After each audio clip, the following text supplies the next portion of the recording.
It's about focusing on the future, not regretting the past, but moving forward. Culture is, evolving. Pause, take time to look back and find a way to teach it through either art, music, passion, or food. Because when you lack knowledge and understanding about a culture, you will abuse it. But we should be colorblind. Our lives should be colorblind. Don't see black, don't see white. See people.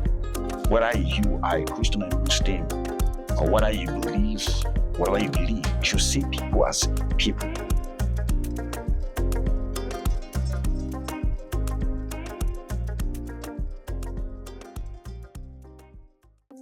Hi everyone, welcome back to Legacy Podcast.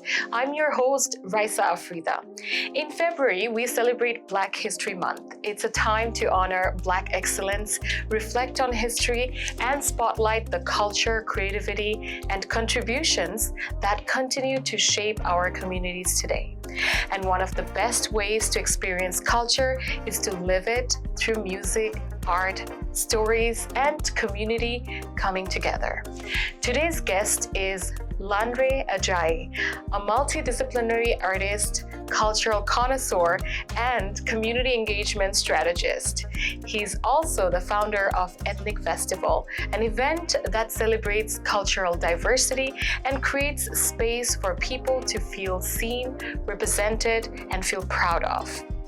Lanre, welcome to our Legacy Podcast. How are you today? I'm very well. Thank you for having me in your studio today. Thank you so much for making time. I know you have a very busy schedule because Ethnik Festival is going to happen on February 28th.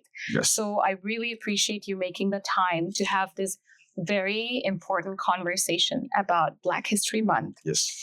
So Lanre, if I want to start my question first with, what do you think about Black History Month and how does it mean so much beyond just the posters?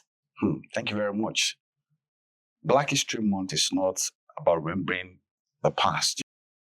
It's about recognizing the contributions of Black cultures, Black individuals, Black communities, Afro-Canadian individuals doing amazing work. It's about focusing on the future, not regretting the past, but moving forward.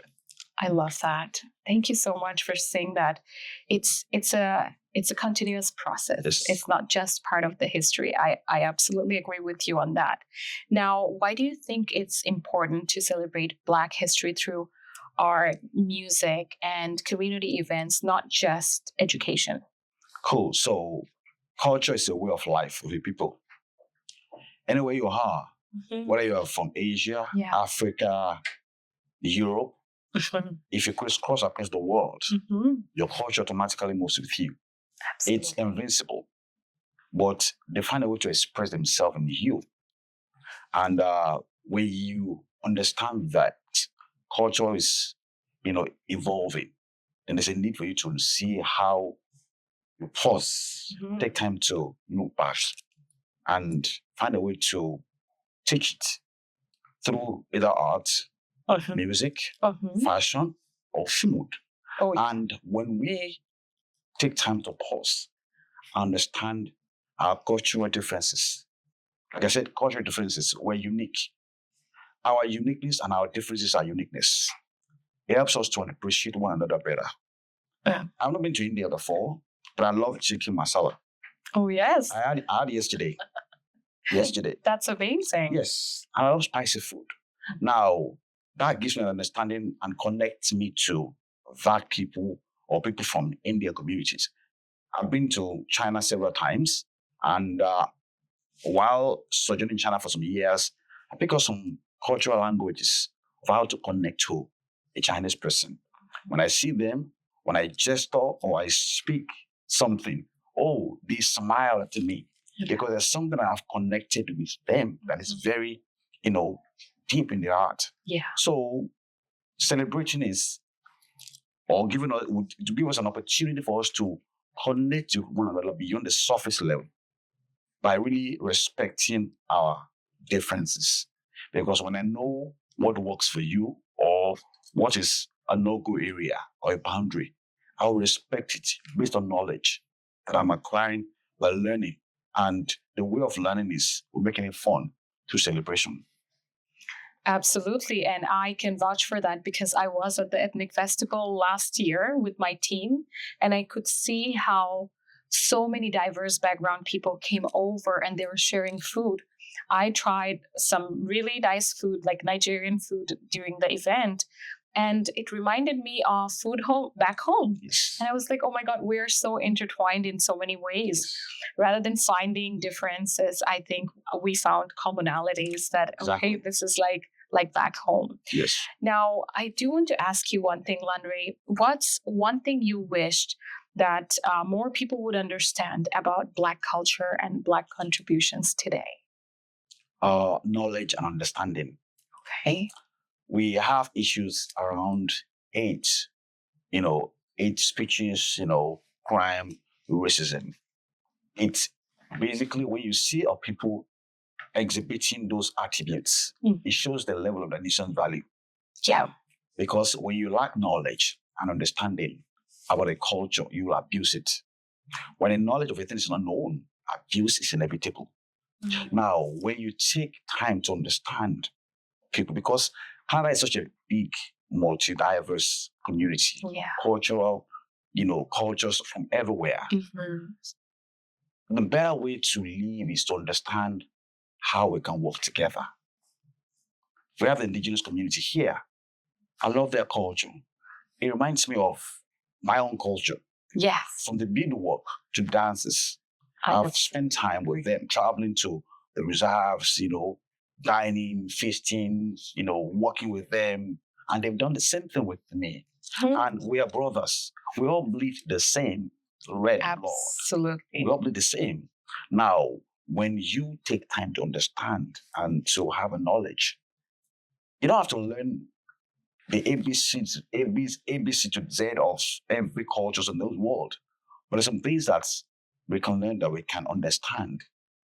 Being patient and then having that common or a bit of knowledge will allow us to know how to relate with one another. And thereby we can bring an end for any form of prejudice or any form of discrimination. Understanding, patience, and caring. And it all comes through knowledge sharing, through the works we do. Absolutely, I agree with that. Now, Lanre, when you were talking about, indigenous people of this land, I 100% agree with that because my first powwow, I again found they were so similar to people back home. I came from Bangladesh, and when I came to Canada, I've never met with so many people of different races before than coming to Canada. When I came to Canada, I got to learn about Black culture, history too. And I noticed, again, there were so many commonalities because, Black people have traveled around the world. And that's how we came to existence. Yeah. The first man on this earth, what science says, was someone in Africa. Right. So we go back to our origin when we learn about Black history and we become one, we become united. Even what I'm wearing today, it's like wooden handmade earrings, beads work of necklaces. Yes. And this is something we also wear back in Bangladesh and, in Indian subcontinent. So I could see even some of the clothes that we have. When I saw people wearing in Ghana, those type of stripes and stuff, I was like, now I know where it came from because we're a big Delta island. We had lots of African people actually migrate to parts of Bangladesh. And that's how we got different cultures too. So I just believe that in this type of festivals that you are organizing, people come together to find how similar we are than just the difference. Now, talking about Ethnic Festival, I know that's happening in February 28th. Can you tell people what it is about and what to expect?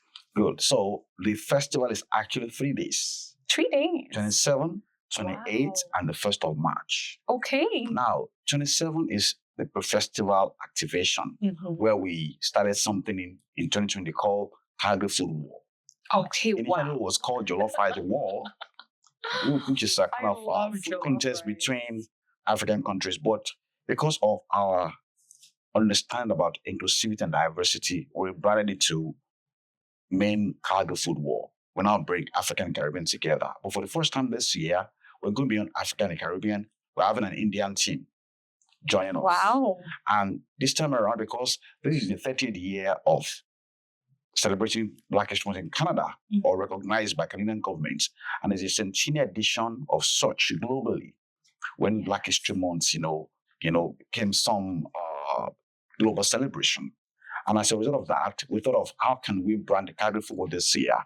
And we thought of honoring our elders, our seniors. So this year, focus is the Battle of the Seniors. Mm-hmm. So we have seniors from Cameroon, Okay. seniors from Nigeria, seniors from Ghana, seniors from St. Lucia in Jamaica, and seniors from India. Okay. They're going to come in to cook. They all have the same ingredients, the same time, the same equipment, and they're going to be judged by seniors from different parts of the world as well. Okay. And that is taking place at the Nigerian Canadian Association House in the Northeast.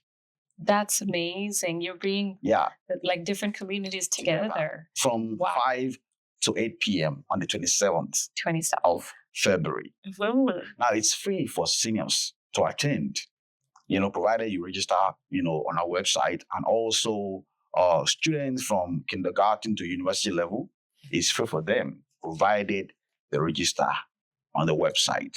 Okay. And also free from 12 years below to attend our festival, because all our programmings are family friendly. That's amazing. And then the 28th is the main festival celebration, where we have all of the major artist headliner, Tenny. That's amazing. Okay, they call her Makanaki. Do you want to show it to the camera? Yeah, perfect. Thank you so much. And who else is coming? And then we have artists from across Canada, from diverse cultures. That's amazing. We've got artists from different cultures across Canada coming to perform. So we've got Faris, who is an Ethiopian, and Kibra Ethiopian. We have Naya Spark, Nigeria, Shewa, Nigerian, with Blue Star, former Calgary, Fort Laureate. We have Elder Traffic here, Foods. We have Rival, DJ Steam Time, Tayo. We have Diversity Performing Club of Calgary. We have Young Bangra Club, Young Bangra, Club of Calgary. South Indian band, coming to perform. We have Egyptian Folk Dance Academy. We have Bollywood dancers, Spark Productions. So we have Icon Twins, Chinese musicians. Yes. So we have, we say our festival, we call it, is a festival created by us for all. And that is why you have diverse, cultural, performances on our stage. And then on that same day, we have Tenny headlining the festival. Tenny is an international multi-award winning, musician, with huge, huge social media followership, and that will be taking place at the Genesis Center on the 28th of February. From 1 to 2, red carpet registration, and 2 to 6, short festival, but packed full. Then the last day is the 1st of March, which is our recognition night, our word night, and also a fundraising dinner to recognize sponsors, supporters, and also to wine and dine, and then meet with I cannot wait. Government officials, all of that. That will be taking place at the Winter Gardens, in downtown Calgary. It's always a way to end the festival. That's amazing. Wow. Thank you so much for sharing all these surprises already. You know what, Lanre, right after our podcast, we are actually hosting lots of seniors here from different communities. And we are going to educate them about mental health and their physical health. And part of this, I must tell them about your event. Yes. Because when they get to come out of their home and, enjoy their life with their peers, their family members, and get to learn about new culture, I'm 100% sure that's going to make a positive impact in their lives. And good, it's taking place in the Northeast here. Yeah. So for seniors 55 and above, just go on our website, and just register. Perfect. It's free for seniors, but registration is required. That's amazing. I will let them know about that. Now, Lanre, you explain me about the whole event. If I ask you to tell me about the vibe of the event in one word, what that would be? Loud. Loud. Oh my God, I love that. It's going to be loud. That's amazing. Okay. We're going to talk more about the festival later on, but I do want to ask you about another question. That is something we all face here as an immigrant. I remember when I migrated to Canada with my parents 14 years ago, I felt so lonely and I felt so sad because I was missing home, the culture, the food, everything, the language, right? So for those people who feel disconnected from their own culture, how can festivals like this help them reconnect? And especially for young people, who move here, how do you say that this could play a big role? Good. There's this common saying in Nigeria that chop alone, die alone. Meaning, if you stay alone, do your thing alone, you'll probably, just end up being alone and you'll be miserable. Now, one of the things that helps to build a community and helps to build you as an individual is to find a way to connect. Human beings are not born to be in isolation. We are moving beings. We are beings that, will flourish by connecting. We are not created to be a lone ranger. Uh, we have different names. We have different heights, different facial expression, different sizes, different color expressions. You can imagine if everybody in the world is the same height, the same color of skin, the same food, everything is the same. It's going to be boring. Yes. Diversity is just beautiful. And variety, they say, is the spice of life. Absolutely. So when you want to get your life on the motion, connect with the community in which you work, belongs to. Don't just stay alone. The ticket is $30. If you don't have $30, if you're watching, you don't have $30, send us an email. We can find a way to get you to the festival on a very discounted ticket. And if you're a senior, free, kindergarten below 12, it's free. Yeah. But find a way to unwind. And then the moment you stop learning, you start dying. Yeah. And that is what this kind of festival provides. Opportunity for knowledge sharing, knowledge exchange, and to connect. And when you do that, you learn. And when you learn, you keep growing. And that's how we live. We all depend on one another. You go to school or you go to work in the morning, whether you are taking a train or a bus or a driver is driving you or you're driving yourself, you still need to, we serve each other. You go to the gas station to be served, you go to the grocery stores, everywhere. We need each other. We can't be alone. And this is where we'll find an avenue for us to connect with other cultures by learning. And when we learn, when you are informed, you guide against deformation. That is part of life. That is so true. Now, Lanre, I could not agree more with your point. We had another podcast guest, amazing Dr. Charles Odame, and he was talking about how, a leader is raised by the village. Yes. It's not a lone journey. Yes. And he also talked about his personal life, and I could see the clear, resemblance in you too, how you were talking about, come on outside and meet with people and let us help you grow. Yeah. I really appreciate the work you are doing because I do see that sometimes in Canada, when we migrated here, I looked at different monuments. I looked at different, heroes, the leaders, the names that I see. And many of the time I see only the Caucasian names, the Caucasian faces. Then I wonder about all the people who fought in World War I and II, who are people of color, who are people who were from the Black community. I do not see a lot of those representation.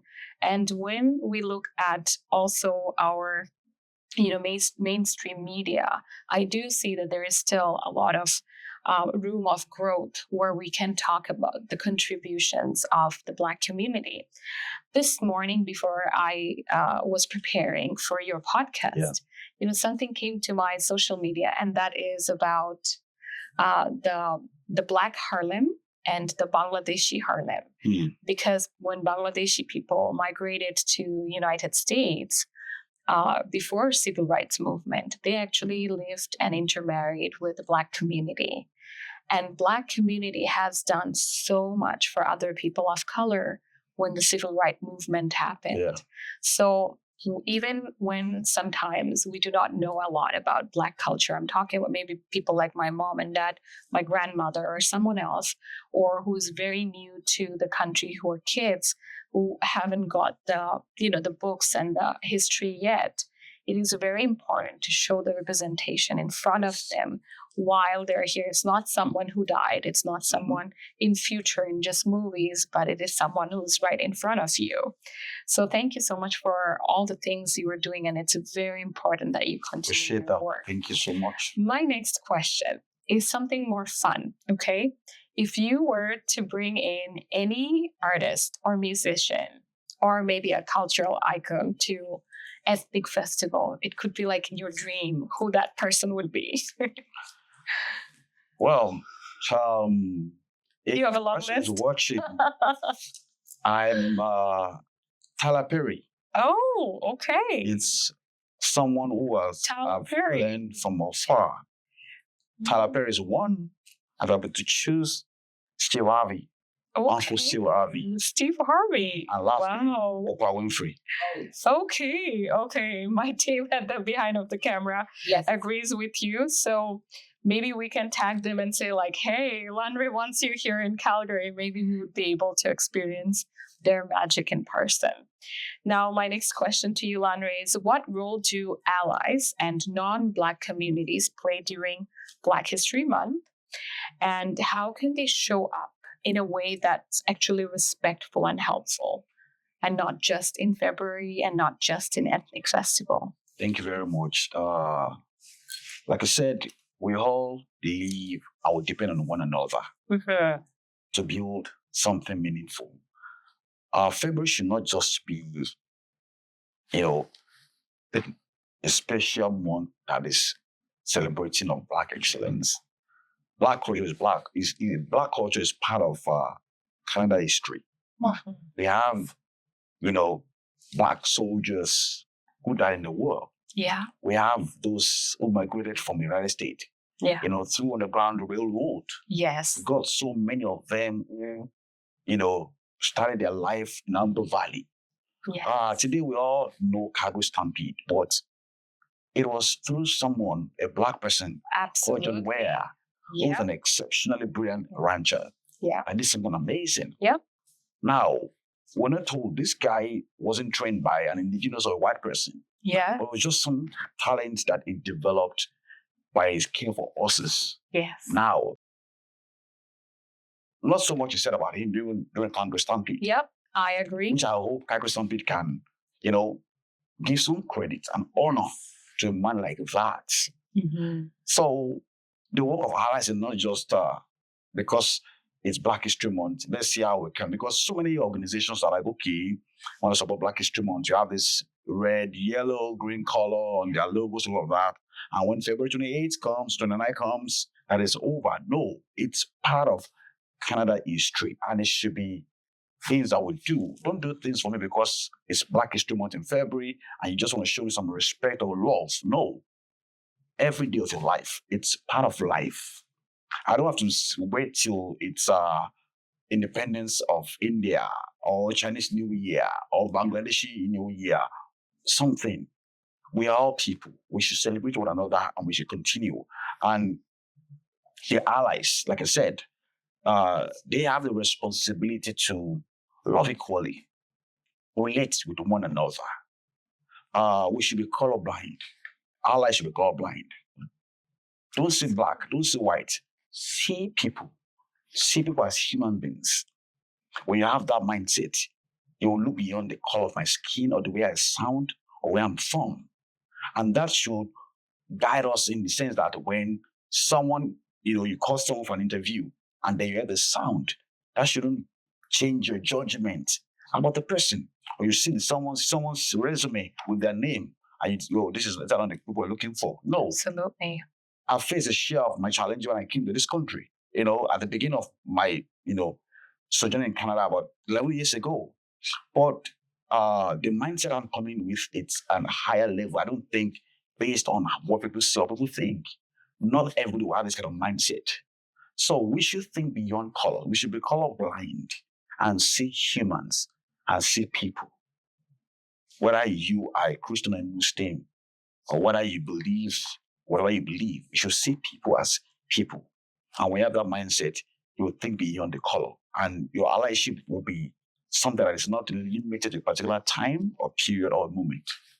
Absolutely. Wow, that was some powerful words spoken. Thank you. But thank you so much, Lanre, for pouring up your heart, not only through your words but through your work. I'm now towards the end of my podcast, and we want to continue this conversation beyond the podcast. We work closely with different non-for-profit organizations that help Black youth, that are empowering, immigrant population. And we want to continue to do that even beyond the podcast. And hopefully we get to show the audience that there are so many resources where you can reach out or come in for a festival and get to learn and just enjoy this beauty of, diversity. The last question now, Lanre, it is about legacy. Our podcast is called Legacy Podcast. So I know that you are doing an important work with Ethnik Festival. Now, what goes beyond, and how do you want to leave a legacy for the future generation? So whatever I'm doing now, I'm not doing it alone. I have a team that I work with because I can, run the vision alone. I've been privileged by God to have an individual place on the road on my journey. And working with them and learning from each other has really been very impactful. For me, I want people to remember me and feel that if I'm to clean this table, you'll ask yourself, will I approve this? That is it, well done. That if I'm to, speak somewhere, and then you ask them, will I approve this? Is it the best you can give? Because until you challenge yourself, until you place a potential, a demand on your potential, you never know what you can do. You can say, I can't scale that fence, because it's too high. But in some scenarios where you're in danger, you see a lion coming. That's happened. People have done some things that in the face of danger, how did I do that? Mm-hmm. That means we've got some ability that is inherent in us. So don't leave empty. Don't leave, leave empty. Don't leave having a regret. I want people to remember that this guy came, did all that he could, and that, people can still think, there's some things that I tell my kids, and when you're in school, wherever you are, that I'm not there. The voice of reasoning is, when my dad approved this, that I want to do this, they asked me to do this. Ask already that question. Let it be the voice of reasoning. Will my dad approve of this? And that is kind of like something to me for men to, I'm doing this. Will Lanre approve of this? Well, this like being the best that I can do. In other words, that do your best. I want people to put in their best. To love sincerely, love genuinely, love passionately. Don't love me because of what I can give you or because of what you think you can get. Love me because, you are genuine, you're sincere. That's how we should live our life. That's amazing. Well, thank you so much, Lanre, for your time. And again, speaking from your heart.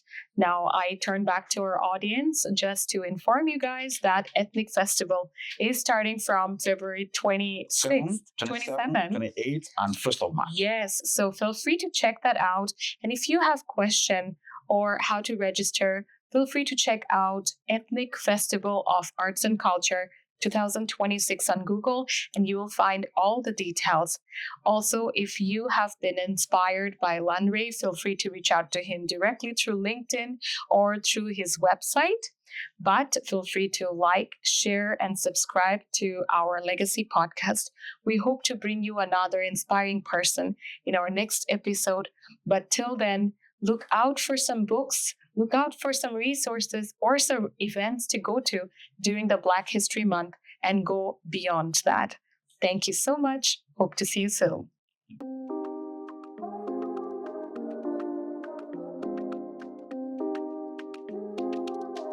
MCG, Making Communities Great.